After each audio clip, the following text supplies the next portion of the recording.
Hello everyone, welcome back to another video. Chapter 4 में बहुत सारे हिडन डिटेल्स जो थे आज सबके बारे में बात करने वाले हैं। हाँ, थोड़ा बहुत इधर उधर भी हो गया था स्पॉयलर्स में, जैसे कि वो फ्लाइंग थंडर कोर टेक्निक में वो डायरेक्ट फ्लाइंग राइजिन यूज किया था बोरुटो। इससे बहुत बड़ा प्रूफ होता है कि मिनाटो का वो ग्रैंड सन है, मतलब एक साइन जैसा है। सेकंड होगा कि तोबिरामा ने उसे क्रिएट किया था और मिनाटो ने उसे मास्टर किया था। हालांकि बोरुटो अभी तक उसमें मास्टर नहीं है फ्लाइंग राइजिन में।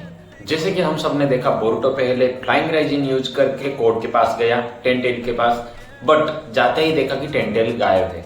जो टोड एक सेकंड पहले देखा था टेंटेल वहां था, वो एक सेकंड बाद बोल रहा है कि टेंटेल यहाँ देखा था अब नहीं है। वो भी खुद हैरान है कि कोड इतना जल्दी कैसे टेलीपोर्ट कर सकता है, वो तो उसके औकात से भी बाहर है। इतना कहने बाद वो कोड के पीछे जो था टोड, वो नीचे कूद जाता है। हाँ, उसके हाथ में एक हम सिंबल देखते हैं जो कोनोहा के सिंबल जैसा दिखता था। देखो, टोबिरामा और मिनाटो दोनों को फ्लाइंग राइजिन यूज करने के लिए एक क्लॉ मार्क करना पड़ता था, मतलब एक मार्क कहीं भी करो तो वहां वो इंस्टेंट चले जाते थे। बिल्कुल वैसे ही बोरुटो ने भी इस सिंबल के अंदर वो अपना मार्क किया होगा, या फिर पूरा सिंबल को ही वो अपना टेलीपोर्टेशन मार्क कर लिया होगा। 100% श्योर हो कि इस सिंबल से डायरेक्ट रिलेट है बोरुटो का क्लॉ मार्क। देखो, बोरुटो पूरे चैप्टर में सिर्फ 3 बार ही फ्लाइंग राइजिन यूज किया है। फर्स्ट कोड के पास आया, तब उसके पास मेंढक था, और सेकेंड टाइम जब बग जैसा दिखने वाला क्रिएचर अटैक किया, वो वापस फ्लाइंग रेजिन यूज करके उसी टोड के पास आ गया। देखो, फर्स्ट टोड जब बताया कि टेंटेल गायब है, वो नीचे कूद गया था। उसके बाद बग जैसे दिखने वाला क्रिएचर जो अटैक करने से वो दीवार पे जाके पटक गया था। बोरुटो गया था, टोड नहीं गया था। टोड अभी भी कोड के पास ही था। जब बोरुटो पे वो वापस अटैक किया, वो फ्लाइंग रेजिन यूज करके उस टोड के पास आ गया, मतलब कोड के पास जो टोड था। अब आप बोलोगे कि वो टोड पे ऑलरेडी मार्क किया होगा इसीलिए उसके पास आ गया। नहीं, ऐसा नहीं है। अगर आता तो वो टोड वो सिंबल लेके क्यों भागता रहता इधर उधर? क्या वो कैमरा था क्या? बोरुटो फ्लाइंग राइजिन यूज करने से पहले एक बात बोला था कि वो अपने ग्रैंडपा जैसा माहिर नहीं है। हाँ, कोई शक नहीं, मिनाटो बहुत माहिर है। धरती के इस कोने से लेके उस कोने तक एक ही सेकंड में पहुंच सकता है, मतलब टेलीपोर्ट हो सकता है। बट एक क्वेश्चन क्रिएट करता है कि मिनाटो क्या डायमेंशन चेंज पे भी टेलीपोर्ट हो सकता था? मतलब उसका क्लॉ मार्क कहीं और डायमेंशन में हो तो क्या वो टेलीपोर्ट हो सकता था? क्योंकि बोरुटो फिलहाल एक डायमेंशन से दूसरी डायमेंशन पे टेलीपोर्ट हुआ है जो अर्थ से अलग है। उस टाइम किसी को भी नहीं पता था, मिनाटो को भी नहीं पता था कि डायमेंशन चेंज करके भी कुछ जिंदा है, इसीलिए मिनाटो का पता नहीं। बट बोरुटो जो अलग डायमेंशन तक सेंस करके अपने मार्क को टेलीपोर्ट हुआ, वो सिर्फ एक ही वजह से हुआ, अपने कर्मा के वजह से, मतलब मोमोशिकी की वजह से। आप सबको जैसे कि पता है, ओत्सुकी किसी भी डायमेंशन में कहीं भी जा सकते हैं आराम से। बिल्कुल वैसे ही बोरुटो अपने कर्मा होने के कारण वो कहीं भी सेंस कर सकता है अपने मार्क को। इसीलिए वो सबसे पहले एक टोड को कोनोहा में छुपाया। जब कोड विलेज में आया, उसे मारने के लिए वो कोनोहा में आ गया और रासायन उजी को इस्तेमाल करते वक्त उसके अंदर और एक टोड छुपा के फिर से जहां टेंटेल है वहां पहुंच गया। कोड ने टेंटेल को डिवाइड किया था और वो क्लोग्रिम्स जो सबको डिवोर करके ट्री में बदलते हैं, उनका एक एक क्लोन निकलते आ गया। वो जो 4 विलेन है वो सब किसी न किसी के मेन बॉडी का क्लोन है। फर्स्ट बग, सेकंड सास्के, और थर्ड जो लेडी कोई था, और फोर्थ जो शारदा को बचाने के लिए आया था शिनोबी आगे, उसका ही है हमारे हिसाब से, क्योंकि और कोई भी नहीं है, सामने नहीं आया है। मे भी कोई और भी हो सकता है। जितने भी ट्री में बदले हैं उनका सिर्फ चेहरा नहीं बल्कि उनका जुसु भी कॉपी किया गया है। देखो, जैसे कि सास्के का चेहरा और इलेक्ट्रिक का नेचर है सास्के का, जैसे चिदोरी में भी वो चिदोरी ही है, उसका कॉपी किया गया है। हाँ, ये गारंटी नहीं दे सकता कि सारे के सारे जुसु वो कॉपी कर सकते हैं। ये भी डाउट है कि वो उनका दिमाग भी में भी कॉपी कर सकता है। ये जो डिवाइन ट्री अपने आप काम कर रही है, वो सब कोड के वजह से ही हुआ है। देखो, कोड पहले टेंटेल को अपने क्लो मार्क इम्प्लांट करके उनके डिवाइड किया। मे भी वो उन्हें डिवाइड करते वक्त ऐसा ऑलरेडी टेक्निक चेंज कर दिया कि वो अपने आप ओसीकी को एब्जॉर्ब करे, बट वो ओसीकी को नहीं, सबको एब्जॉर्ब करने लगे।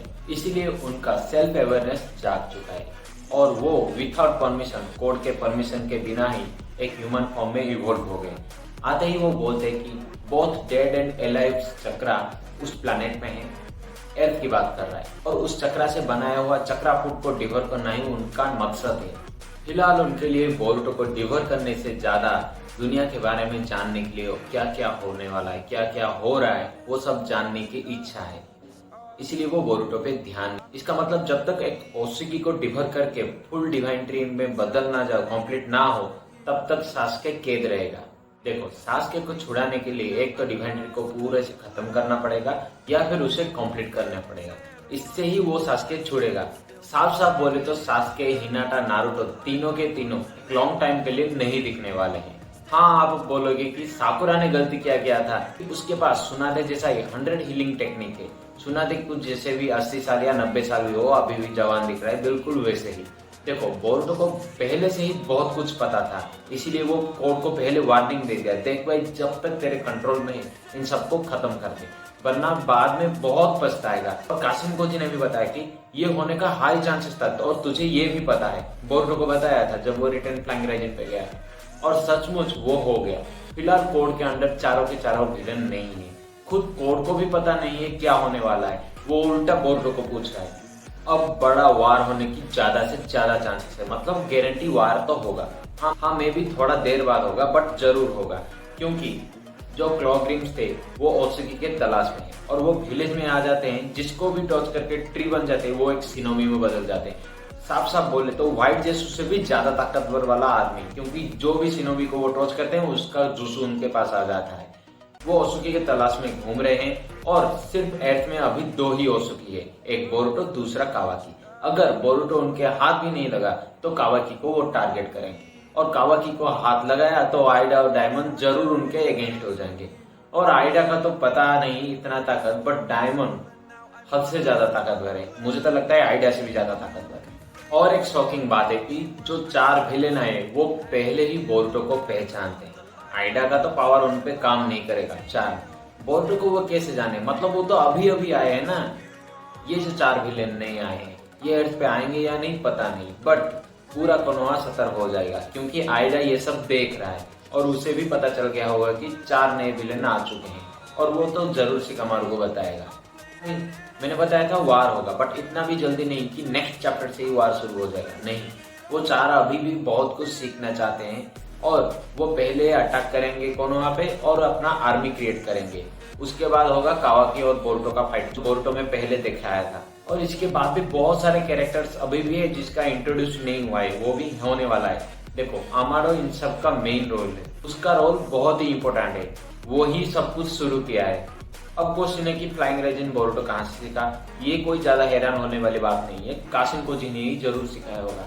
ऑब्वियसली वो जिराय का क्लोन है, इसलिए उसे पता है कि फ्लाइंग राइजन कैसे यूज कर रहा था मिनाटो, मतलब वो स्क्रोल लाके दिया होगा, जरूर बोरुतो को दिया होगा।